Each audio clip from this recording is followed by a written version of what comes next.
we have another amazing speaker that I'm going to introduce, and I am not one to read a script. You know that already, but I have to read about George because he has some amazing statistics that I'm going to get wrong if I don't read. So, Mr. George Rodgers was born in Duluth, Georgia, on December the 8th, 1958. He was highly recruited out of high school, but he committed to the University of South Carolina. Go Gamecocks! Yeah. Sorry for all you Clemson fans. Coach Jim Carlin told him that he would get to play during his freshman year. Because of his size, George seemed destined to play fullback. However, he played in the tailback position in college. He rushed for 1,006 yards after playing only 8 games during his sophomore year, despite sharing time with fellow teammate Johnny Wright. George was launched into the national spotlight in his junior year as he was one of the best rushers in the country with 1,681 yards.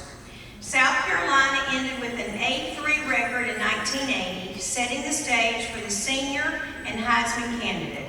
Rodgers' final season with 1,781 yards was the best in the nation, earning him a spot as a finalist for the Heisman Trophy. George was named winner of the 1980 Heisman Trophy, beating out an impressive group of players, including Pittsburgh defensive lineman Hugh Green and Georgia running back Herschel Walker. Woo! Wow.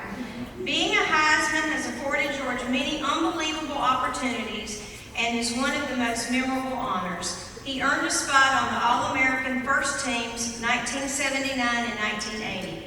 He has 5,204 yards, the highest career total of any Gamecock running back. He is tied with Harold Green for 31 rushing touchdowns. He held the record for the most touchdowns, 33, for more than 30 years, which Marcus Lattimore broke with 34 touchdowns in 2012. Wow. In 1981, George was the #1 draft pick for the New Orleans Saints. After playing 4 years for the Saints, he was traded to the Redskins with the team winning Super Bowl. He played in the NFL for 7 years. He earned NFL Offensive Rookie of the Year in 1981, First Team All-Pro 1981, 3-time Pro Bowl 81, 82, and 86, and ended his professional NFL career with 7,176 rushing yards. Right, I got tongue-tied. Rushing yards. 4.2 yards per carry, and 54 rushing touchdowns. He is a member of the New Orleans Saints Hall of Fame, College Football Hall of Fame, University of South Carolina Athletic Hall of Fame, South Carolina Athletic Hall of Fame, South Carolina Football Hall of Fame, with Blanchard Rodgers Award partially named in his honor, the Georgia Football Hall of Fame, Georgia High School Football Hall of Fame, wow, and in 2015, the University of South Carolina honored him with a statue on the campus at Williams-Brice Stadium, which is beautiful, by the way.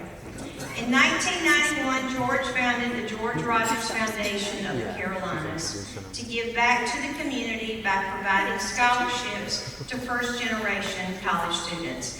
Could you help me welcome Mr. George Rodgers to the stage, and listen, his Heisman Trophy, which is extremely large and heavy, is at the registration desk if you want to see it. Never mind, Matt, look. So his Heisman Trophy right here, Matt has it. And he has graciously agreed to stay for a few minutes afterwards and do some pictures if y'all are interested. So Mr. Rodgers, would you join me on the stage, please?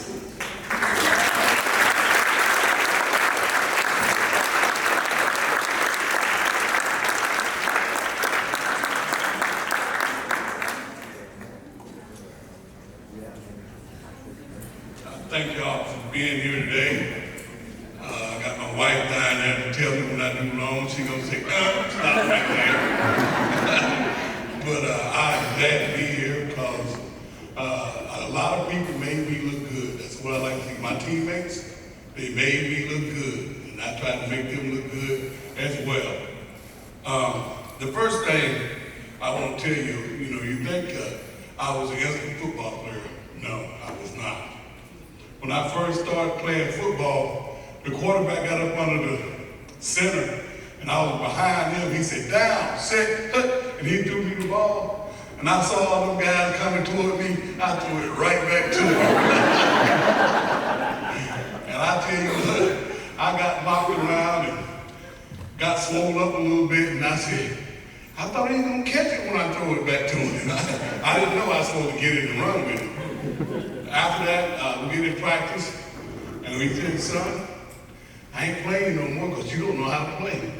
And I was telling him, when I went outside, they taught me how to play a little bit. They told me I was going to get the ball and start running with it, and go that way, not that way.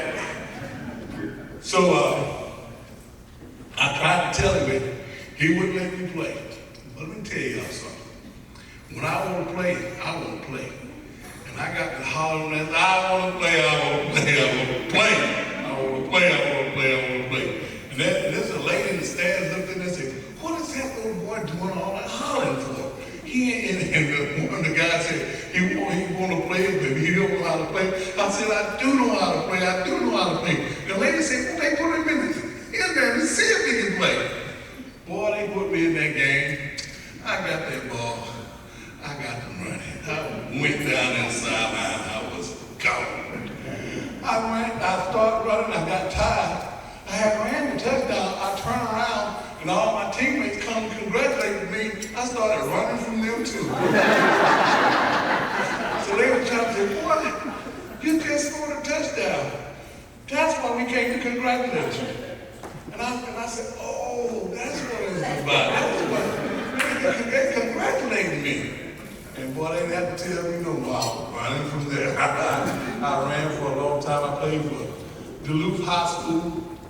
And I tell you what, I had a coach. I'm talking about I had a coach. And he always took it out on me, seemed like. But he, if you were really good, he'd take it out on me too. He would take it out on me. He told me that you're going to have to play hard every game. Because if you don't, I got this paddle. He had one too that had wood, that had some holes in it. So when he hit you with it, he won't miss nothing, that's for sure. And I was scared of that paddle too, by the way. I was scared of that paddle. I wasn't going to get no whooping for nothing. But he made me grow up real fast, and I was able to play football, and I love playing football. It was my best thing that I did. But the thing about football, you got to have good grades. And being in Atlanta, I wasn't used to having good grades because I was cutting school every chance I got. My 9th grade, and my 8th grade and 9th grade, you couldn't find me. You could not find me because I was skipping school and going to work, trying to get some money in my pocket and all kinds of things. Well, I wanted to go and try football again. And my aunt told me, said, you ain't gonna be coming up here you're gonna go to school. You ain't gonna be getting to play hooky and do all that kind of stuff. Because I have you out of here in a minute. So I got down there and she did what she said. She had me, when I went to school, and I was learning for a change. Because, you have to have a 2.0 to get in college. You know what I had? I had a 2.01. I barely made it in. And if I'd been doing my work before then, I would easily got in. But I got in. And the University of South Carolina offered me a scholarship. And I went to the University of South Carolina. All those people that told me I was not going to make it, all those schools like Tennessee, Mississippi, all those schools, he ain't going to make it, he ain't going to make it. I showed them that I made it. If you put your mind to anything, you can do it. And that's what I did. I made it. I graduated from the University of South Carolina. And I had at least a 2.0 average. 2.01 is over 2.0, right? But I made it, though. I really did. I made it. It wasn't easy. I made those grades, and I went to the University of South Carolina, and I loved going to South Carolina too. I only enhanced myself because my offensive line was a good offensive line. At one point, I had 2,600 yards rushing, and I had 36 touchdowns. So I wasn't mad at all. My line was pretty good. It had to be to get that many yards and get that many touchdowns. They were real good, and I appreciate them. And I always told my wife, Brenda, who's with me today, that if I ever get married again, I ain't getting married no more. And I got married again, and I ain't getting married no more. But we got a son that goes to the University of South Carolina. He ain't playing sports. That's a good thing.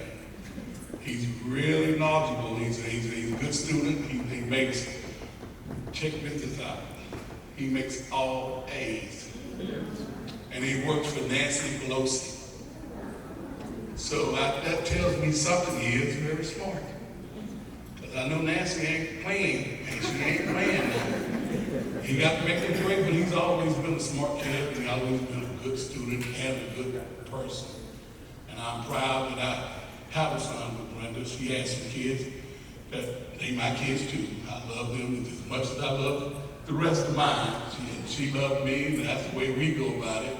And it ain't easy now. It's hard times out here. You got to do the right thing. If you ain't doing the right thing, it's gonna come back.